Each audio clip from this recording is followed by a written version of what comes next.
Hi everyone, it's Lee Murray again, and welcome again to the Screaming Banshee Press takeover of the Zombie Army Facebook group.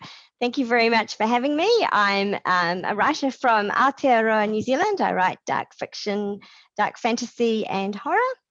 And today I'm going to be reading from Screaming Banshee Press's first ever anthology. It's called Blood, Brains and Bullets. Obviously, it's a zombie collection. It includes stories by Jake Bible, Dave Jeffrey, Alistair Hodge, Dave Hatchell, Chris McNally, and a whole heap more. Actually, some really great stories in this. I absolutely love it. It also has a Matt James cover, which has served it very well, I believe.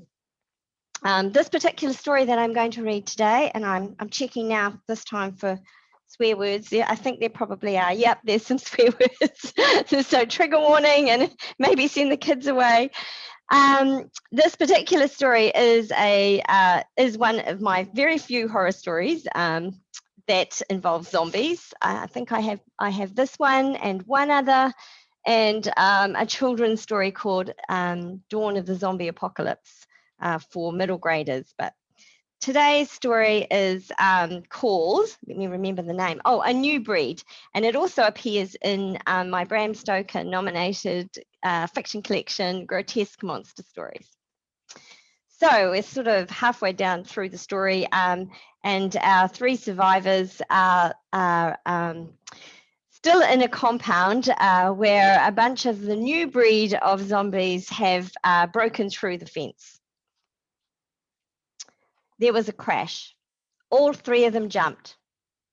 "Wait here," Marisol said to James. "I'm going to see what's going on." Roberts went with her.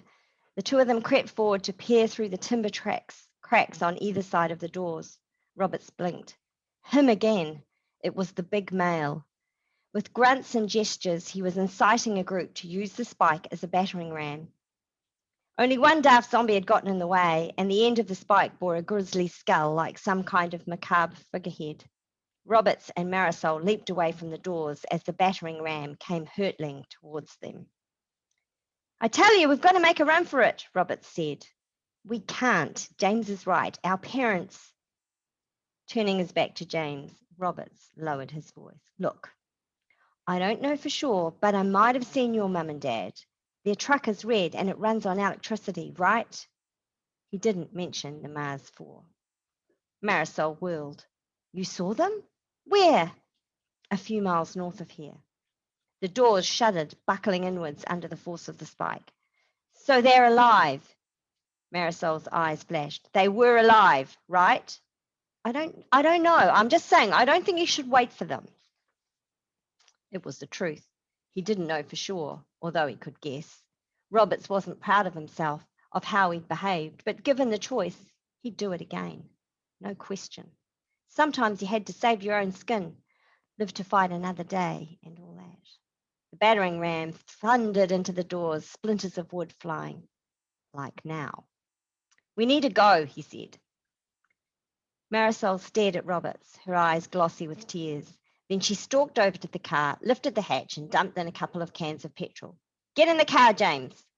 The boy's eyes widened. "Where are we going?" "But what about Mum and Dad? And Jilly? We can't leave Jilly." "You see any room in this car for a cow?" his sister shouted. "Now get in." "So, what about Mum and Dad?" The boy's whining was getting on Robert's nerves. "We'll go to the island," his sister said, slamming the hatch down. "They'll know to follow us there. We talked about it before they left." It seemed to satisfy the boy because he climbed into the back seat and fixed his seatbelt. "We need a diversion," Robert said, "for when the doors open." His eyes strayed to the cow. "You're kidding."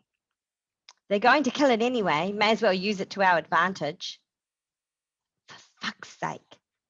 Sighing deeply, Marisol stepped over to the hatchback and knocked on the window. James rolled it down. "James, I want you to roll up the windows and crouch on the floor and cover your face with your sweatshirt. We're going to leave soon, but before we do, it's going to get smoky." She gave the boy's hair a quick ruffle before turning away. "Right, help me move these hay bales." Yep, the girl was smart. When you were facing down 80-odd ravenous zombies, 2 distractions were better than 1. The door crashed again. One of the planks was barely hanging together. Roberts put his shoulder to a bale and moved it to the centre of the barn. It took the two of them working together several minutes to arrange the bales lengthwise along the centre line. When they were in position, Marisol pulled the lighter out of her pocket and one by one started setting them alight.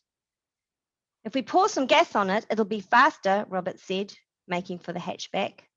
Marisol blocked his way with the barrel of the Remington. "No! If we're going to make it to that island, we need that gas." Roberts put his hands in the air and stepped back. "The hay will catch. We just have to give it a second." Roberts didn't believe in God, not anymore, but he prayed for that second anyway. The cow bawled with fear. On the other side of the barn doors, the zombie groaned in chorus. The bales smouldered. The door wasn't going to hold. Another good slam and they'd be through. The fire began to lick up the sides of the bales. The coarse hay crackled as if it were laughing. "We're going. Get in the car," Marisol said.